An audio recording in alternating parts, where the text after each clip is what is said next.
Living a frugal life in 2025 will be harder than ever. Job security is an all-time low, consumer debt is all-time high, and global instability seems to be worse than ever. So here are my ways to be a frugal champ in 2025. Now, some will have an immediate positive impact on your finances, and some will make a major impact with consistent small changes over time. Used together with some solid action, and you can reset your personal finances ready for 2025. Okay, we've got a lot to get through, and they get progressively impactful. So here's number one. Number one, meal prep. Now, meal prepping on the Sunday for the week will save you hundreds of dollars a month, even more if you've got kids. Now, we usually do a couple of sides of protein, some rice or fresh pasta, curry, roast veg, lots of variety. We simply add fresh veg for each meal, and that's lunch, dinner, and a post-workout meal after the gym. The added bonus here, lots of good wholesome food to provide all the nourishment that your body needs and keep you healthy. Number two, stop buying new clothes. Now, there's no reason to buy brand new clothes when you're older like me. Now, I rarely buy clothes, but because of my age, I have a walk-in closet full of them. Now, the huge increase in charity and second-hand shops in recent years is no fluke. Between the high cost of fashions and the popularity of thrift shopping, there's simply no excuse. Spend a quarter of what you normally would on clothes and put the balance in your debt paydown or your investment account. Number three, 30-day rule. Now, if you do find yourself out shopping with friends and you do find something you like, impose a 30-day rule.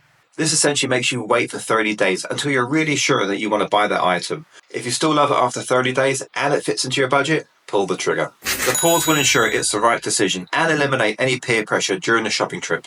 And in my experience, I rarely went back after 30 days because in reality, I didn't really want it. Looking back now, I understand it was the experience of buying it that I craved, not the actual item. The 30-day rule saved me a ton of money. Number four, don't buy cheap, buy quality. Now that's quality, not expensive or designer. If you're replacing a winter jacket or a nice pair of shoes, get good quality items that will last you for years. Buying cheaper, inferior products is a false economy and you will pay for it in the long run. Invest in good quality items that will endure wear and tear, like shoes and clothes. If they're good quality and you look after them, they can last you decades. Just make sure you stay in the same shape. Number five, credit cards. If you're tackling shopping addiction or you're trying to change your shopping habits, leave them at home. Don't feel bad if you need to take this action to avoid temptation. Any positive action in the right direction is a win. I used to take out cash and put that in my pocket instead. And you know what? I used to spend significantly less money. Number six, change grocery stores. Most middle-class people will shop at middle-class grocery stores. My suggestion, change to budget or low-cost grocery stores. Buy the same items and you will save hundreds of dollars. When I changed my usual grocery stores to the budget ones, I noticed the huge markups and it saved me a lot of money. In my opinion, you're just paying for all the bells and whistles at the store. Since we've changed to a low-budget source, we have saved a third of our grocery bill every month, and we're buying the same volume. I wish we did this years ago. It's such a great hack. Number seven, get a uniform. Like me. I simplify my wardrobe and wear the same type of clothing every single day. Why do I do this? Well, for two main reasons. One, I work every day, so I have to be prepared. And two, I don't want to be spending time in the morning choosing what I have to wear. It takes all the wasted time out of it. Have you noticed all the famous millionaires and billionaires seem to wear the same clothing every single day? It's a thing. And you know what? It works for me. You should try it. Number eight, subscription TV. Now, TV is getting expensive. It's at least double or even triple what it was 3 or 4 years ago. And worse still, in the past 12 months, everything has commercials on it. Do yourself a favor, cancel them, and save the money.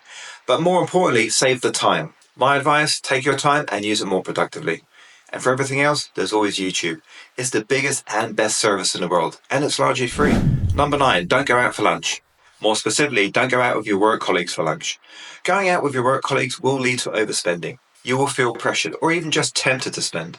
Peer pressure is one of the influences on your spending habits you will need to address, whether lunchtime or just shopping for stuff. By removing yourself from the situation, you'll reduce the risk of overspending and splurging. It can be one of the fastest ways to overspend, and you won't know until the end of the month. Number 10, meal hack. One of the great ways of saving money and time is to do a huge pot of soup at the beginning of the week. Add protein, rice, and spices for variety. This provides great nutrients for your body, provides quick ready meals in minutes, and is very effective on costs. And in colder weather, this is great warming food. It's one of my favorites. Number 11, buy seasonal fruit and veg. Now, don't just stick to the same fruit and veg year round. Go for what's seasonal and pick up the good deal. Remember, if you see a great sale in the store that fits in your budget, you can buy the fruit and veg and freeze it for a later meal plan. As a bonus, I always see marked down fruit and veg that I can buy and freeze for later and save a lot of money. Buy, prep, and freeze. Number 12, get rid of that expensive hobby. Swap out your current hobbies if they're costing too much time or money and get an inexpensive or a no-cost hobby. If your budget for hobbies or free time activities is overspent, make a change. The money you save can be redirected into paying down debt or investing for your future.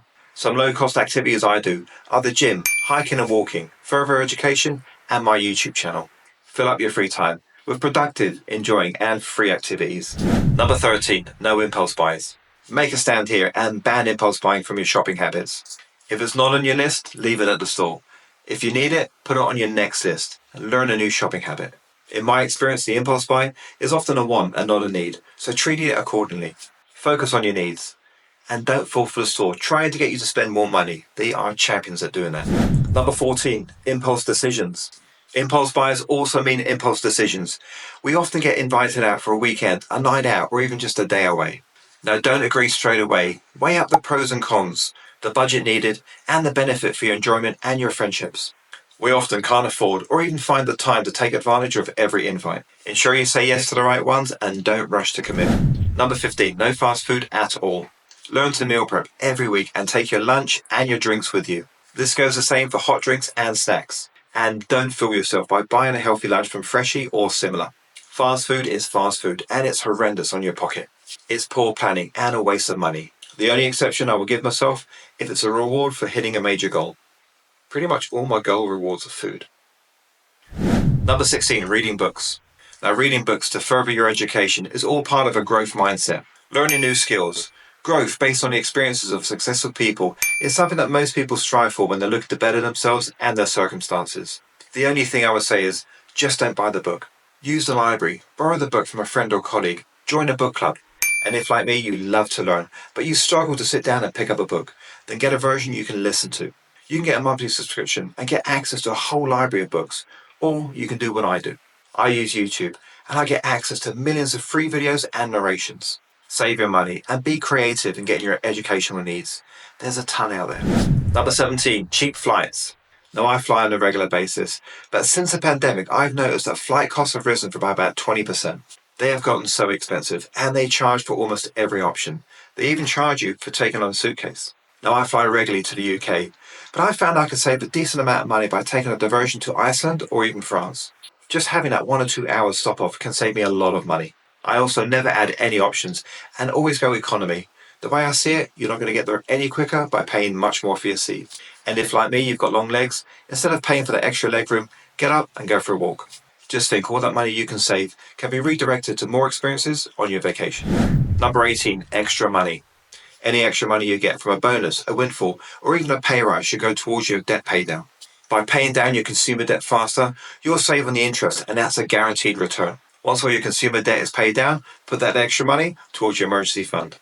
And once your emergency fund is nice and full, put that extra money to your investment account. The point here is make every dollar count. Avoid spending it and continuing with bad financial habits. Number 19, be organized in your space. I have found a clear and tidy home will encourage a clear and tidy mindset. Frugal people often have a minimalist approach to their home. It promotes stress-free and a less busy mind, free to engage in activities you enjoy. Having a clear space often needs having a clear mind and all the benefits that brings. Number 20, keeping fit. Keeping physically fit is crucial for anybody looking to improve their circumstances and work towards their financial freedom.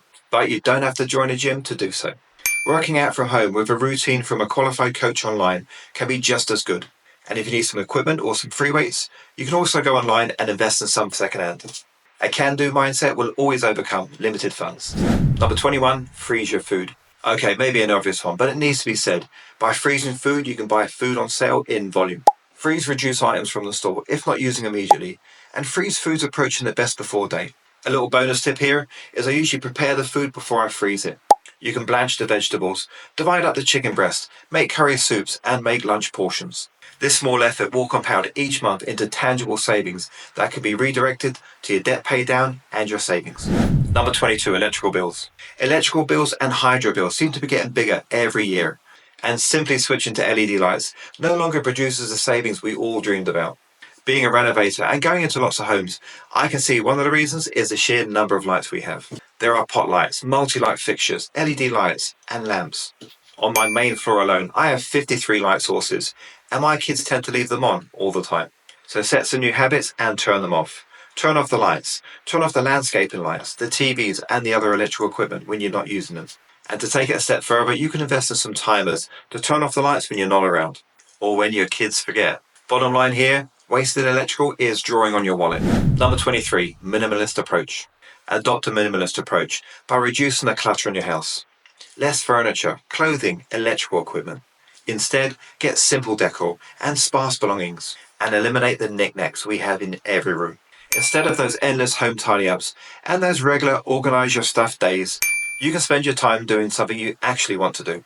And as a side benefit, you're learning not to spend money and not to buy stuff. Number 24, live a little. Buy less stuff leads us nicely into focus on living experiences instead of collecting stuff. Take trips, go hiking, get outdoors, take up a new sport or activity, travel the world.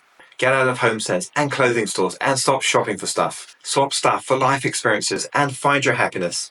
As I found in the past, stuff will only bring you debt, stress, and a cluttered home. Number 25, social media. Okay, very direct message here. If you want to be frugal, get off social media.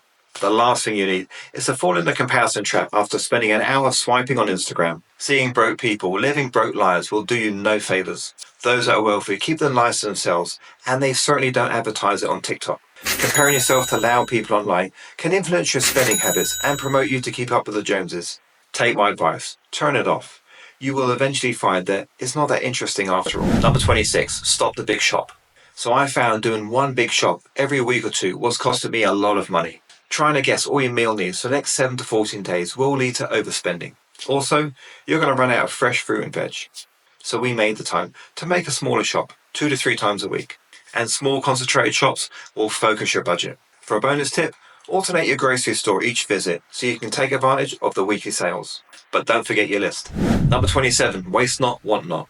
Ensure you check the packaging before you throw it away to ensure you've used all the product. Toothpaste, shampoo, cereal, coffee.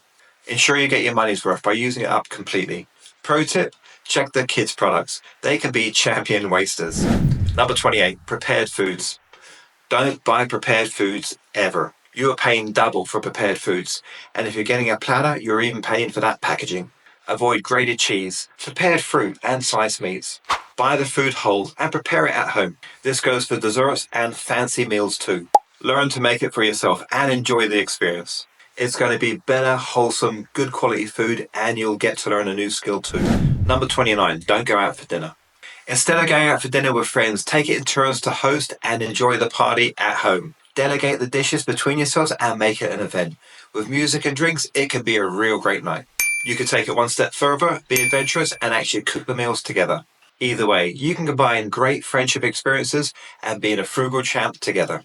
By eating in, you will save on food, alcohol, and a taxi home, amounting to a tidy sum. Understanding why we spend so much and unpicking our habits around overspending can really help us put a stop to it. Watch this video here, and I'll show you exactly how I stopped and why I would never go back to overspending again. I'll see you there.